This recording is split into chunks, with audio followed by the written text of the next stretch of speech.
मेरे प्रिय आत्मा, एक मित्र ने पूछा है कि क्या हम अपने अतीत जन्मों को जान सकते हैं? निश्चित ही जान सकते हैं, लेकिन अभी तो आप इस जन्म को भी नहीं जानते। अतीत के जन्मों को जानना तो फिर बहुत कठिन है। निश्चित ही मनुष्य जान सकता है अपने पिछले जन्मों को, क्योंकि जो भी एक बार चित्त पर स्मृति बन गई है वो नष्ट नहीं होती। वो हमारे चित्त के गहरे तलों में, अनकॉन्शियस हिस्सों में सदा मौजूद रहती। हम जो भी जानते हैं उसे कभी नहीं भूलते हैं। अगर मैं आपसे पूछूं कि 1950 में 1 जनवरी को आपने क्या किया था, तो शायद आप कुछ भी नहीं बता सकेंगे। आप कहेंगे कि मुझे क्या याद है, मुझे कुछ भी याद नहीं। 1 जनवरी 1950 कुछ भी ख्याल नहीं आता कि मैंने कुछ किया। लेकिन अगर आपको सम्मोहित किया जा सके, हिप्नोटाइज किया जा सके और सरलता से किया जा सकता है, और आपको बेहोश करके पूछा जाए कि 1 जनवरी 1950 में आपने क्या किया, तो आप सुबह से सांझ तक का ब्यौरा इस तरह बता देंगे जैसे अभी वो 1 जनवरी आपके सामने से गुजर रही हो। आप ये भी बता देंगे कि 1 जनवरी को सुबह जो मैंने चाय पी थी उसमें शक्कर थोड़ी कम थी। आप ये भी बता देंगे कि जिस आदमी ने मुझे चाय दी थी उस आदमी के शरीर से पसीने की बदबू आ रही थी। आप इतनी छोटी बातें बता देंगे कि जो जूता मैं पहने हुए था वो मेरे पैर में काट रहा था। सम्मोहित अवस्था में आपके भीतर की स्मृति को बाहर लाया जा सकता है। मैंने उस दिशा में बहुत से प्रयोग किए, इसलिए आपसे कहता हूं। और जिस मित्र को भी इच्छा हो अपने पिछले जन्मों में जाने की, उसे ले जाया जा सकता है, लेकिन पहले उसे इसी जन्म में पीछे लौटना पड़ेगा। इस जन्म की ही स्मृतियों में पीछे लौटना पड़ेगा। वहां तक पीछे लौटना पड़ेगा जहां वो मां के पेट में कंसीव हुआ, गर्भधारण हुआ, और उसके बाद फिर दूसरे जन्म की स्मृतियों में प्रवेश किया जा सकता है। लेकिन ध्यान रहे, प्रकृति ने पिछले जन्मों को भूलने की व्यवस्था अकारण नहीं की है। कारण बहुत महत्वपूर्ण है, और पिछला जन्म तो दूर है। अगर आपको 1 महीने की भी सारी बातें याद रह जाएं तो आप पागल हो जाएंगे। 1 दिन की भी अगर सुबह से सांझ तक की सारी बातें याद रह जाएं तो आप जिंदा नहीं रह सकेंगे। तो प्रकृति की सारी व्यवस्था यह है कि आपका मन कितने तनाव झेल सकता है, उतने ही स्मृति आपके भीतर शेष रहने दी जाती, शेष सब अंधेरे गर्त में डाल दी जाती। जैसे घर में एक कबाड़ घर होता है, पीछे बेकार चीजें आप कबाड़ घर में डाल के दरवाजा बंद कर देते, वैसे ही स्मृति का एक कलेक्टिव हाउस, एक अनकॉन्शियस घर है, एक अचेतन घर है, जहां स्मृति में जो बेकार होता चला जाता है, जिसे चित्त में रखने की जरूरत नहीं, वो सब संग्रहित होता रहता है। वहां जन्म जन्मों की स्मृतियां संग्रहित है। लेकिन अगर कोई आदमी अनजाने, बिना समझे हुए उस घर में प्रविष्ट हो जाए तो तत्क्षण पागल हो जाएगा। इतनी ज्यादा है वे संस्मृतियां। एक महिला मेरे पास प्रयोग करती थी, उनको बहुत इच्छा थी कि वो पिछले जन्मों को जाने। मैंने उन्हें कहा कि ये हो सकता है, लेकिन आगे की जिम्मेवारी समझ लेनी चाहिए, क्योंकि हो सकता है पिछले जन्म को जानने से आप बहुत चिंतित और परेशान हो जाएं। उन्होंने कहा कि नहीं, मैं क्यों परेशान होंगी, पिछला जन्म तो हो चुका है, अब क्या फिक्र की बात। उन्होंने प्रयोग शुरू किया। वे एक कॉलेज में प्रोफेसर थी, बुद्धिमान थी, समझदार थी, हिम्मतवर थी। उन्होंने प्रयोग शुरू किया, और जिस भांति मैंने कहा, उन्होंने गहरे से गहरे मेडिटेशन किए, गहरे से गहरा ध्यान किया, धीरे धीरे स्मृति के नीचे के परतों को उखाड़ना शुरू किया। और एक दिन, जिस दिन पहली बार उन्हें पिछले जन्म में प्रवेश मिला, वो भागती हुई आई। उनके हाथ पैर कप रहे थे, आंख से आंसू बह रहे थे। वो एकदम छाती पीट पीट कर रोने लगी और कहने लगी, मैं भूलना चाहती हूं उस बात को जो मुझे याद आ गई। मैं उस पिछले जन्म में अब आगे नहीं जाना चाहती। मैंने कहा, मुश्किल है, जो याद आ गई उसे भूलने में फिर बहुत वक्त लग जाएगा, लेकिन इतनी घबराहट क्या है। उन्होंने कहा कि नहीं नहीं, पूछिए ही मत। मैं तो सोचती थी मैं बहुत पवित्र हूं, बहुत सच्चरित्र हूं, लेकिन पिछले जन्म में एक मंदिर में वेश्या थी दक्षिण के, मैं देवदासी थी, और मैंने हजारों पुरुषों के साथ संभोग किया, और मैंने अपने शरीर को बेचा। नहीं, मैं उसे भूलना चाहती हूं, मैं उसे एक क्षण भी याद नहीं रखना चाहती हूं। मैंने कहा, अब ये इतना आसान नहीं है, याद करना बहुत आसान है, भूलना बहुत मुश्किल है। पिछले जन्म में जाया जा सकता है और जिसकी भी मर्जी हो उसके रास्ते हैं, मेथोडोलॉजी। महावीर और बुद्ध दोनों मनुष्यों ने मनुष्य जाति को जो बड़े से बड़ा दान दिया है वो उनके अहिंसा अहिंसा का सिद्धांत नहीं है, वो सबसे बड़ा दान है जाति स्मरण का सिद्धांत। वो है पिछले जन्मों की स्मृति में उतरने की कला। महावीर और बुद्ध दोनों ही पहले आदमी हैं पृथ्वी पर जिन्होंने प्रत्येक साधक के लिए ये कहा कि तब तक तुम आत्मा से परिचित नहीं हो सकोगे जब तक तुम पिछले जन्मों में नहीं उतरते हो। और उन्होंने प्रत्येक साधक को पिछले जन्म में ले जाने की फिक्र की। और एक बार कोई आदमी अपने पिछले जन्म की स्मृतियों में जाने का हिम्मत जुटा ले, वो दूसरा आदमी हो जाएगा, क्योंकि उसे पता चलेगा कि जिन बातों को मैं हजारों बार कर चुका हूं उन्हीं को फिर कर रहा हूं। कैसा पागल हूं। कितनी बार मैंने संपत्ति इकट्ठी की है, कितनी बार मैंने करोड़ों के अंबार लगा दिए, कितने बार मैंने महल खड़े कर चुका हूं, कितनी बार इज्जत और शान और पद और कितनी बार दिल्ली के सिंहासनों की यात्रा कर ली है, कितनी बार, कितनी अनंत बार, और फिर मैं वही कर रहा हूं। और हर बार वो यात्रा असफल हो गई, वो यात्रा इस बार भी असफल हो जाएगी। तत्क्षण उसकी संपत्ति की दौड़ बंद हो जाएगी, तत्क्षण उसके पदों का मोह नष्ट हो जाएगा। वह आदमी जानेगा मैंने हजारों हजारों वर्षों में कितनी स्त्रियां भोगी, स्त्री जानेगी कि मैंने हजारों हजारों वर्षों में कितने पुरुष भोगे और न किसी पुरुष से तृप्ति मिली और न किसी स्त्री से तृप्ति मिली। और अब भी मैं यही सोच रहा हूं, इस स्त्री को भोगूं, उस स्त्री को भोगूं, इस पुरुष को भोगूं, उस पुरुष को भोगूं। ये करोड़ बार हो चुका है।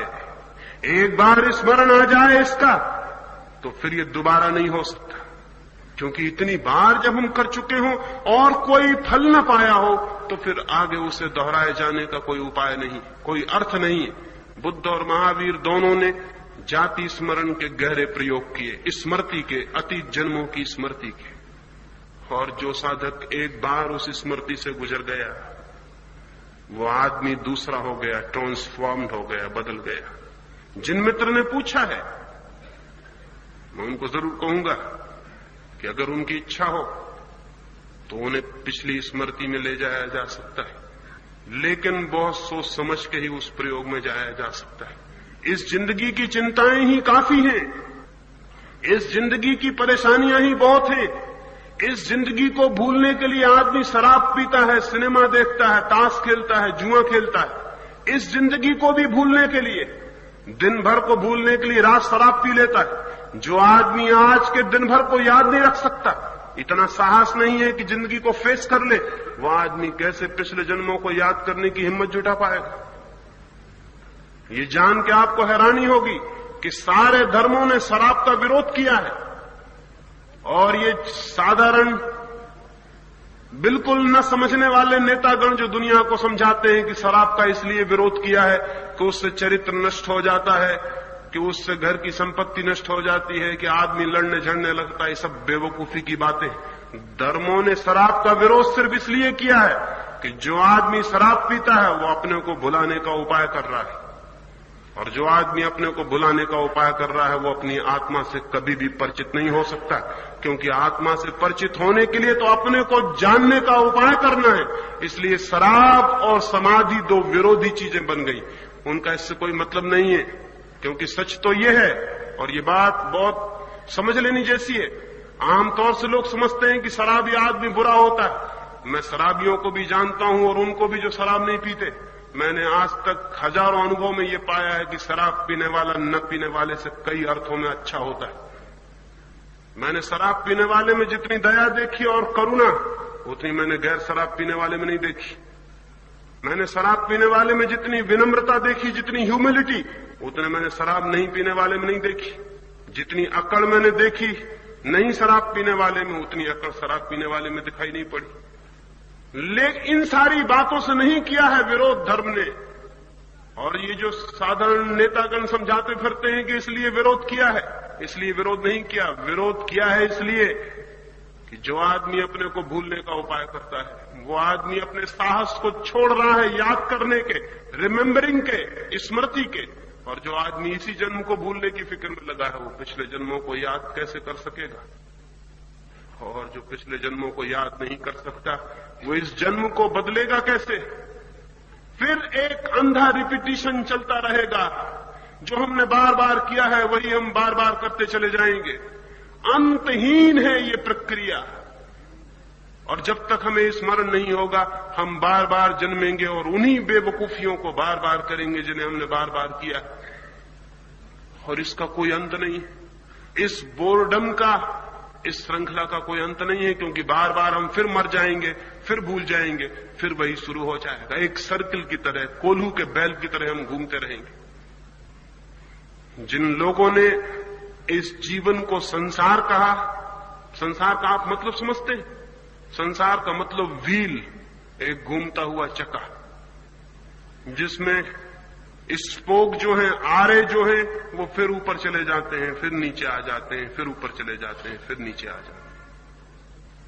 वो जो हिंदुस्तान के राष्ट्रीय ध्वज पर व्हील बना हुआ है, वो पता नहीं हिंदुस्तान के सोचने समझने वालों ने किस वजह से वहां रख दिया। शायद उनको पता नहीं है, उन्हें मालूम क्या सोचते होंगे।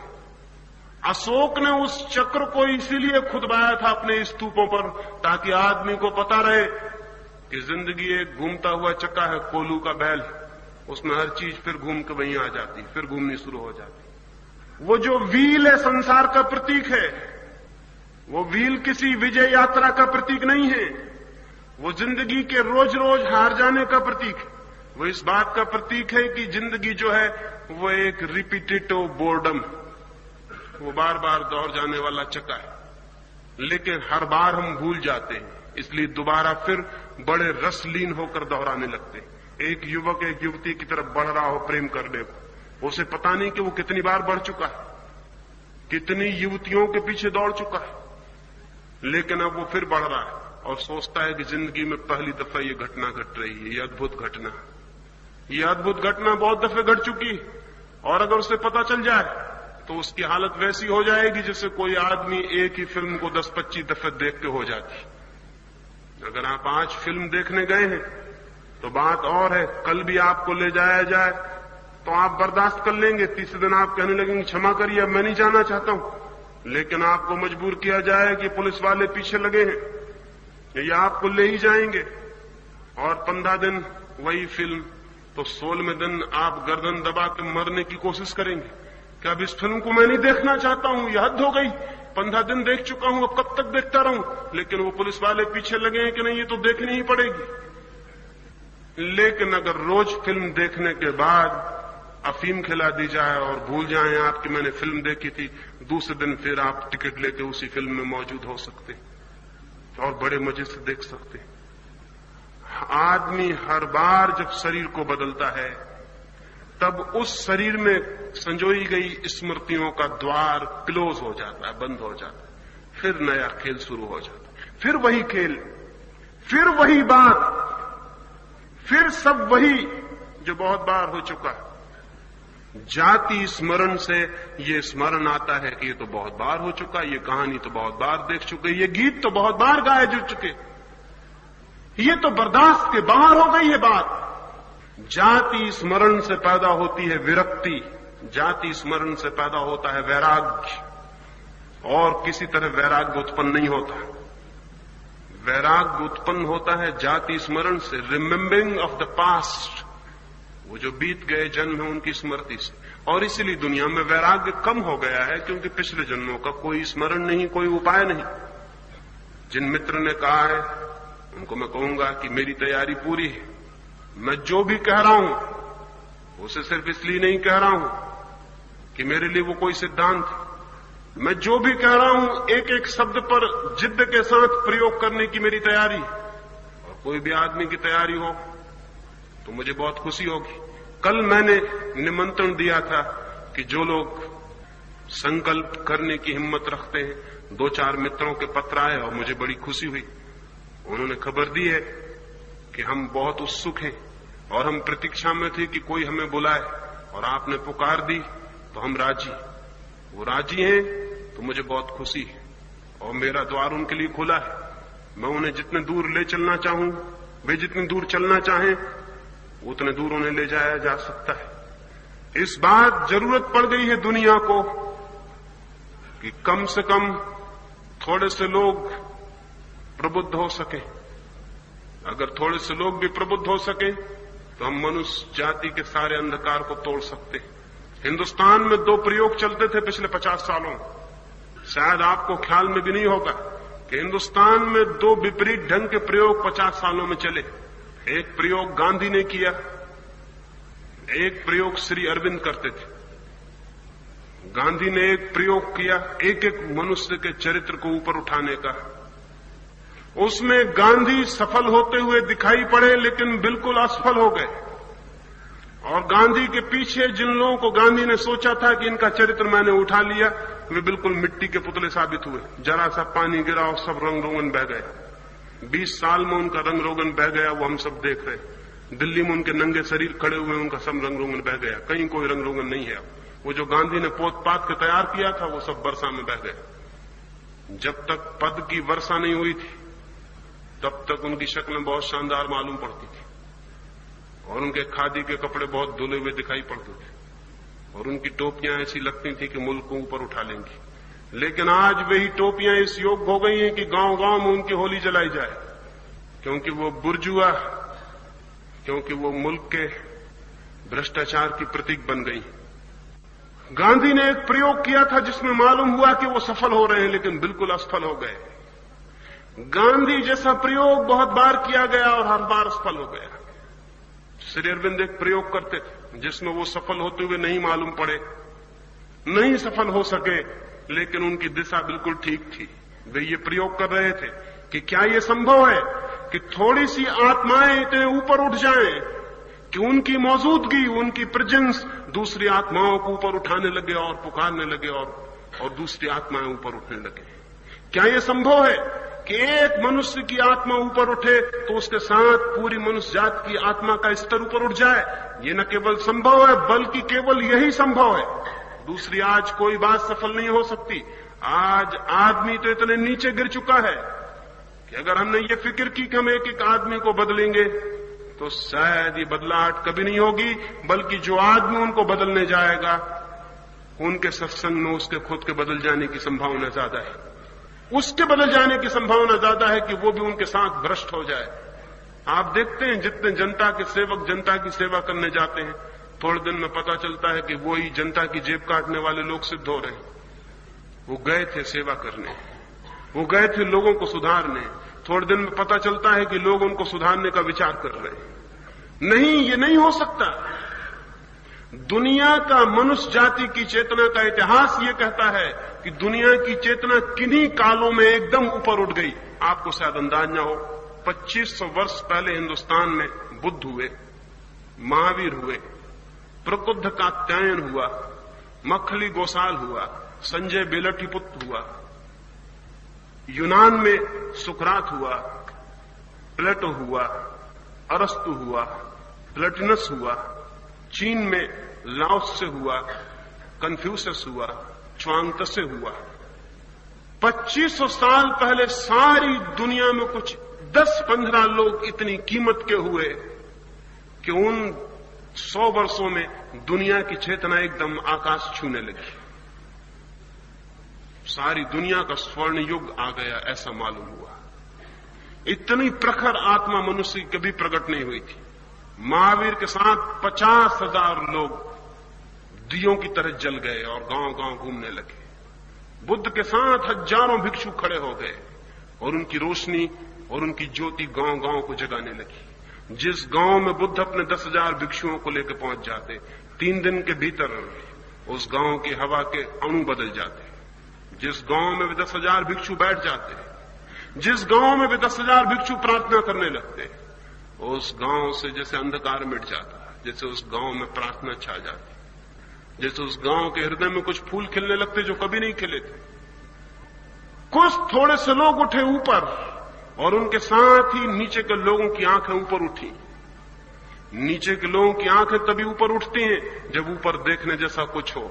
ऊपर देखने जैसा कुछ भी नहीं है, नीचे देखने जैसा बहुत कुछ है। जो आदमी जितने नीचे उतर जाता उतना बड़ा मकान बना लेता, जो आदमी जितना नीचे उतर जाता है उतनी बड़ी तिजोरी बना लेता है। जो आदमी जितने नीचे उतर जाता है उतनी बढ़िया कैडिलैक खरीद लाता है। तो नीचे देखने जैसा बहुत कुछ है। दिल्ली बिल्कुल गड्ढे में बस गई है, बिल्कुल नीचे। वहां नीचे देखो, पाताल में तो दिल्ली है। तो जिसको भी दिल्ली में पहुंचना हो उसको पाताल में उतरना चाहिए, नीचे नीचे नीचे उतरते जाना चाहिए। ऊपर देखने जैसा कुछ भी नहीं है, किसकी तरफ देखो, कौन है ऊपर? और इससे बड़ा दुर्भाग्य क्या हो सकता है कि ऊपर देखने जैसी आत्माएं नहीं है, जिनकी तरफ देखकर प्राणों में आकर्षण उठता है, जिनकी तरफ देखकर प्राणों में पुकार उठती, जिनकी तरफ देखकर प्राण धिक्कारने लगते हैं अपने को कि ये दिया तो मैं भी हो सकता था, ये फूल तो मेरे भीतर भी खिल सकते थे, ये गीत तो मैं भी गा सकता था, ये बुद्ध और ये महावीर और ये कृष्ण और क्राइस्ट तो मैं भी हो सकता था।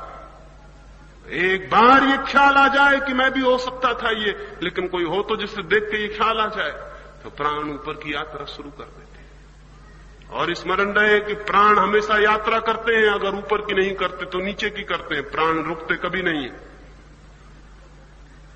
या तो ऊपर जाएंगे या नीचे। रुकाव जैसी कोई चीज नहीं है, ठहराव जैसी कोई चीज नहीं है, स्टेशन जैसी कोई जगह नहीं है चेतना के जगत में कि जहां आप रुक जाएं और विश्राम कर लें, या ऊपर या नीचे। जीवन प्रतिक्षण गतिमान है, ऊपर की तरफ चेतनाएं खड़ी करनी। मैं एक सारी दुनिया में एक आंदोलन चाहता हूं, बहुत ज्यादा लोगों का नहीं, थोड़े से हिम्मतवर लोगों का जो प्रयोग करने को राजी हों। अगर 100 लोग हिंदुस्तान में प्रयोग करने को राजी हों और 100 लोग कष्ट कर लें इस बात को कि हम आत्मा को उन ऊंचाइयों तक ले जाएंगे जहां तक आदमी का जाना संभव है, 20 वर्ष में हिंदुस्तान की पूरी शक्ल बदल सकती।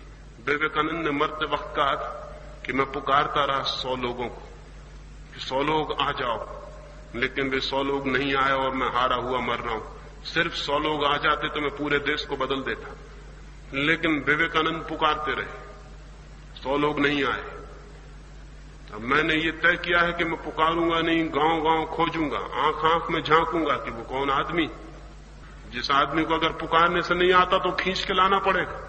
अगर 100 लोगों को भी लाया जा सके तो मैं आपको विश्वास दिलाता हूं कि 100 लोगों की उठती हुई आत्माएं एक एवरेस्ट की तरह, एक गौरी शंकर की तरह खड़ी हो जाएंगी। पूरे मुल्क के प्राण उस यात्रा पर आगे बढ़ सकते हैं। तो जिन मित्रों को मेरी चुनौती ठीक लगती हो और जिनको साहस और बल मालूम पड़ता हो कि जाने की हिम्मत है उस रास्ते पर जो बहुत अनजान है, जो बहुत अपरिचित है, उस रास्ते पर, उस समुद्र में जिसका कोई नक्शा नहीं है हमारे पास, उसमें जाने की जिसकी भी हिम्मत हो, जिसका भी साहस हो, उसे समझ लेना चाहिए कि उसमें इतनी हिम्मत और साहस सिर्फ इसलिए है कि बहुत गहरे में परमात्मा ने उसको पुकारा होगा, नहीं तो इतना साहस और इतनी हिम्मत नहीं हो सकती थी। मिस्र में कहा जाता था कि जब कोई परमात्मा को पुकारता है तो उसे जानना चाहिए कि उसके बहुत पहले परमात्मा ने उसे पुकार लिया होगा, अन्यथा पुकार ही पैदा नहीं होती। तो जिनके भीतर भी पुकार है उनके ऊपर एक बड़ा दायित्व है आज जगत के लिए। आज तो जगत के कोने कोने में जाके कहने की ये बात है कि कुछ थोड़े से लोग बाहर निकल आए और सारे जीवन को समर्पित कर दें ऊंचाइयां अनुभव करने के लिए। जीवन के सारे सत्य, जीवन के आज तक के सारे अनुभव असत्य हुए जा रहे हैं। जीवन के आज तक की जितनी ऊंचाइयां थीं जो छुई गई थी वो सब काल्पनिक हुई जा रही है, पुराण कथाएं हुई जा रही हैं। 100-200 वर्ष बाद बच्चे इंकार कर देंगे कि बुद्ध और महावीर और क्राइस्ट जैसे लोग नहीं हुए, ये सब कहानियां हैं। एक आदमी ने तो पश्चिम में एक किताब लिखी और उसने लिखा है कि क्राइस्ट जैसा आदमी कभी नहीं हुआ। ये सिर्फ एक पुराना ड्रामा है जो धीरे धीरे लोग भूल गए कि ड्रामा है और लोग समझ लें कि हिस्ट्री। अभी हम रामलीला खेलते, हम समझते हैं राम कभी हुए और इसलिए हम रामलीला खेलते हैं। 100 वर्ष बाद बच्चे कहेंगे कि रामलीला खेली जाती रही और लोगों को भ्रम पैदा हो गया कि राम कभी हुए। रामलीला पहले, राम पीछे। ये रामलीला एक नाटक रहा होगा, बहुत दिनों से चलता रहा, क्योंकि जब हमारे सामने राम और बुद्ध और क्राइस्ट जैसे आदमी दिखाई पड़ने बंद हो जाएंगे तो हम कैसे विश्वास कर लें कि ये लोग कभी हुए। फिर आदमी का मन कभी ये मानने को राजी नहीं होता कि उससे ऊंचे आदमी भी हो सकते हैं। आदमी का मन ये मानने को कभी राजी नहीं होता कि मुझसे ऊंचा भी कोई है। हमेशा उसका मानने का मन ये होता है कि मैं सबसे ऊंचा आदमी हूं। अपने से ऊंचे आदमी को तो बहुत मजबूरी में मानता है, नहीं तो कभी मानता नहीं। हजार कोशिश करता है खोजने की कि कोई भूल मिल जाए, कोई खामी मिल जाए तो बता दूं कि यह आदमी भी नीचा है, तृप्त हो जाऊं कि नहीं ये बात गलत थी। कोई पता चल जाए तो जल्दी से घोषणा कर दूं कि पुरानी मूर्ति खंडित हो गई, वो पुराना मूर्ति मेरे मन में नहीं रही, वो खंडित हो गई, क्योंकि ये आदमी, अरे इस आदमी में ये गलती मिल गई। खोज इसी की चलती थी कि कोई गलती मिल जाए, नहीं मिल जाए तो ईजाद कर लो ताकि तुम निश्चिंत हो जाओ अपनी मूढ़ता में और तुम्हें लगे कि मैं बिल्कुल ठीक हूं। आदमी धीरे धीरे सबको इंकार कर देगा, क्योंकि उनके प्रतीक, उनके चिन्ह कहीं भी दिखाई नहीं पड़ते। पत्थर की मूर्तियां कब तक बताएंगी कि बुद्ध हुए थे और महावीर हुए थे, और कागज पे लिखे गए शब्द कब तक समझाएंगे कि क्राइस्ट हुआ था, और कब तक तुम्हारी गीता बता पाएगी कि कृष्ण थे। नहीं, ज्यादा दिन ये नहीं चलेगा। हमें आदमी चाहिए जीसस जैसे, कृष्ण जैसे, बुद्ध जैसे, महावीर जैसे। अगर हम वैसे आदमी आने वाले 50 वर्षों में पैदा नहीं करते हैं तो मनुष्य जाति एक अत्यंत अंधकारपूर्ण युग में प्रविष्ट होने को है, उसका कोई भविष्य नहीं है। जिन लोगों को भी लगता हो कि जीवन के लिए वे कुछ कर सकते हैं, उनके लिए एक बड़ी चुनौती है। और मैं तो गांव-गांव ये चुनौती देता हुआ घूमूंगा, और जहां भी मुझे कोई आंखें मिल जाएंगी कि लगेगा कि ये दिए बन सकती हैं, इनमें ज्योति जल सकती, तो मैं अपना पूरा श्रम करने को तैयार हूं। मेरी तरफ से पूरी तैयारी है। देखना है कि मरते वक्त मैं भी कहीं ये न कहूं कि 100 आदमियों को खोजता था, वो मुझे नहीं मिले। मेरी बातों को इतने प्रेम और शांति से सुना, उसके लिए बहुत अनुग्रहित हूं। और अंत में सबके भीतर बैठे परमात्मा को प्रणाम करता हूं। मेरे प्रणाम स्वीकार करें।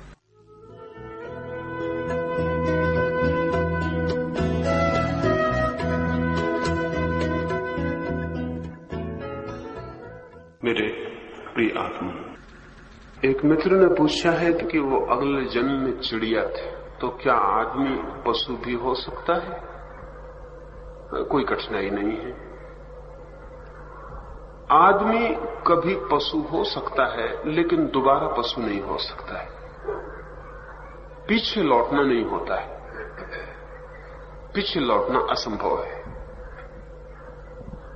तो ये तो हो सकता है कि पीछे की योनियों से आगे आना हो, लेकिन ये नहीं हो सकता कि आगे की योनियों से पीछे लौटना हो जाए। इस जगत में पीछे लौटना होता ही नहीं, पीछे लौटने का उपाय ही नहीं।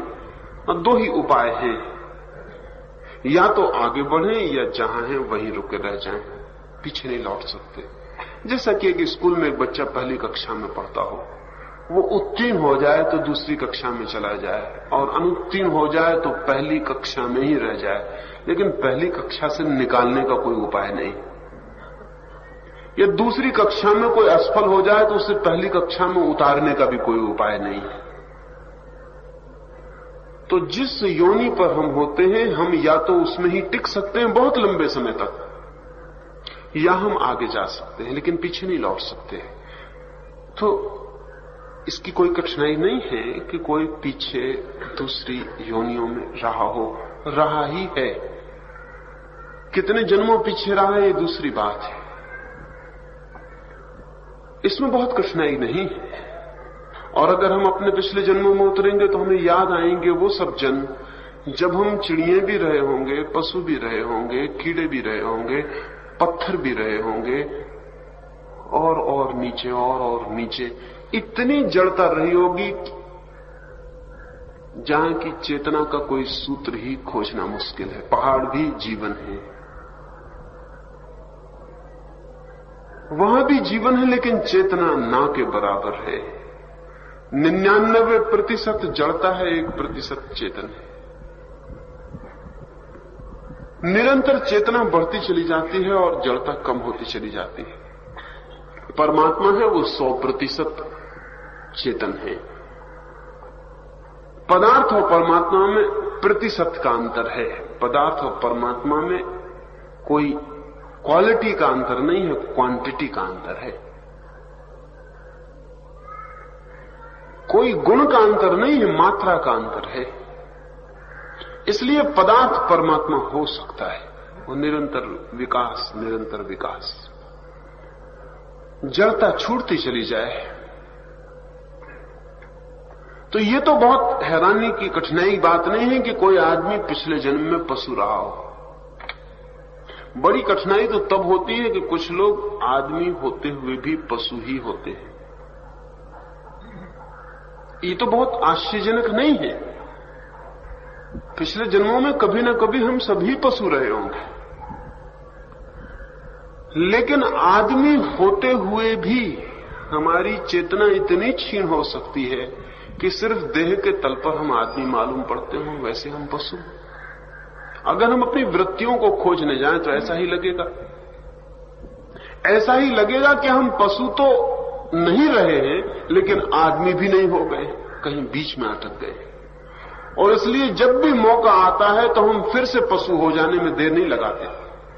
जैसे कि कोई आदमी आके आपको एक धक्का मार दिया, आप बड़े भले आदमी की तरह चले जा रहे थे और एक आदमी ने आके घूंसा मार दिया और एक गाली दे दी, और आप अचानक पाते हैं कि वो जो आपका भला आदमी था एकदम तिरोहित हो गया है और आप वहां खड़े हो गए जहां आप किसी पिछले जन्म में रहे हो, आप पशु हो गए। हमारा आदमी जो बहुत स्किन डीप है, जरा चमड़ी खरोंच दे तो भीतर से पशु निकल आता है, और वो निकल इसलिए आता है कि हम बोल रहे हैं। यानी ये जो ग्रोथ है हमारी, ये जो आदमी होना है, ये ऊपर से तो आ गया लेकिन भीतर अभी भी पशु मौजूद है,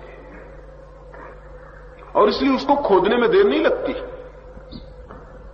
हिंदुओं को कह दें कि हिंदू धर्म खतरे में, खुद जाता है। मुसलमान को कह दें मुसलमान धर्म खतरे में, खुद जाता है।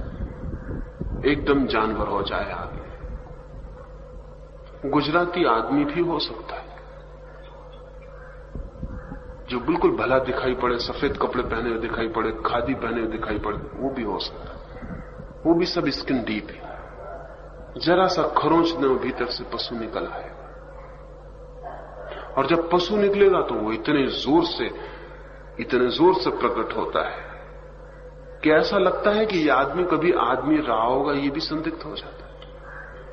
ये जो हमारी स्थिति है उसमें हमारा वो सब मौजूद है जो हम कभी रहे। हाँ, उसकी परतें हैं भीतर, और अगर जरा खोदा जाए तो हम सब भीतर की परतों पर पहुंच सकते हैं।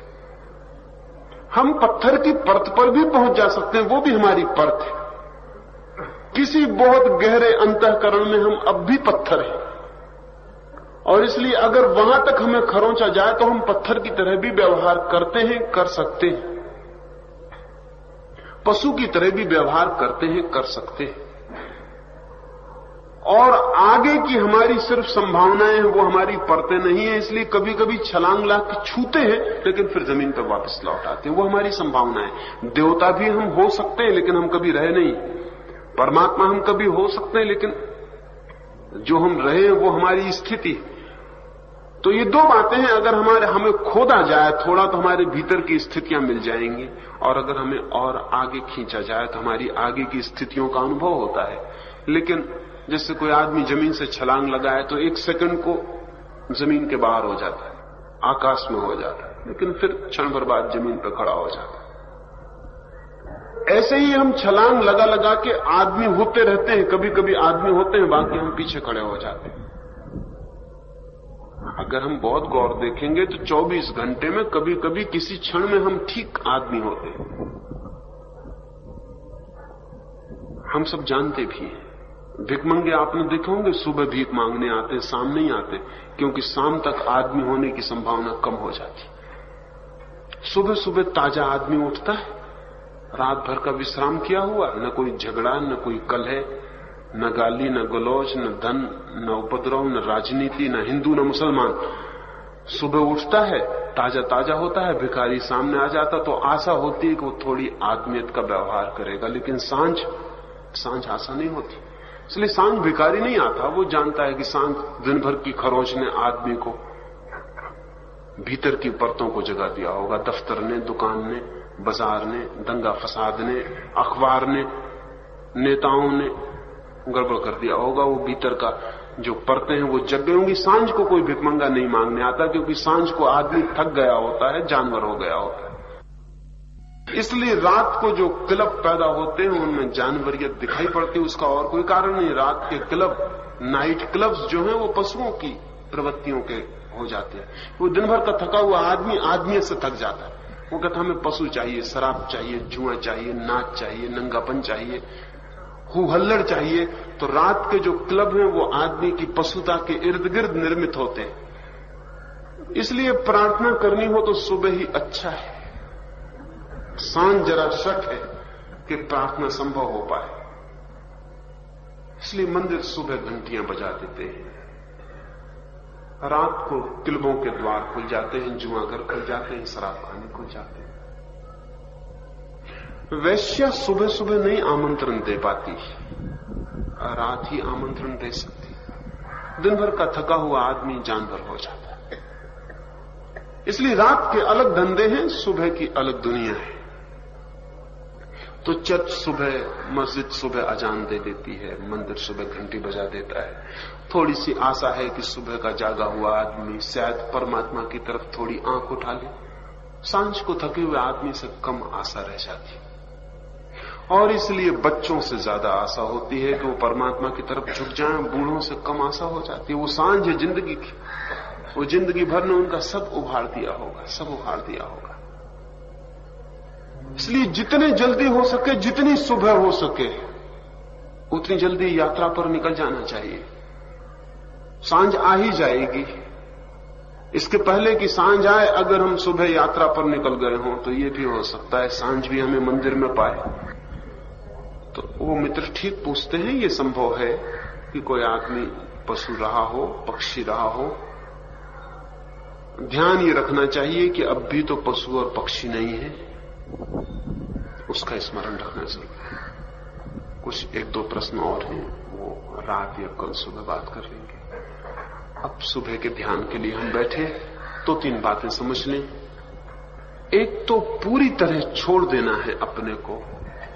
अगर हमने थोड़ा भी अपने को पकड़े रखा तो वो पकड़ ही ध्यान में बाधा बन जाती है। और इस भांति छोड़ देना है जैसे हम मर ही रहे हों, मर ही गए हों, इस भांति छोड़ देना है। मृत्यु को स्वीकार ही कर लेना है कि आ गई मौत, सब मर गया और हम पीछे डूबते चले जा रहे हैं। अब तो वही बचेगा जो बच ही जाएगा, बाकी हम सभी छोड़ देंगे जो मर सकता है। इसलिए मैंने कहा कि मृत्यु का ही प्रयोग। इसलिए उस प्रयोग के तीन हिस्से हैं। पहला शरीर की शिथिलता, दूसरा श्वास की शिथिलता और फिर तीसरा विचार की शिथिलता। तीनों को छोड़ते चले जाना है।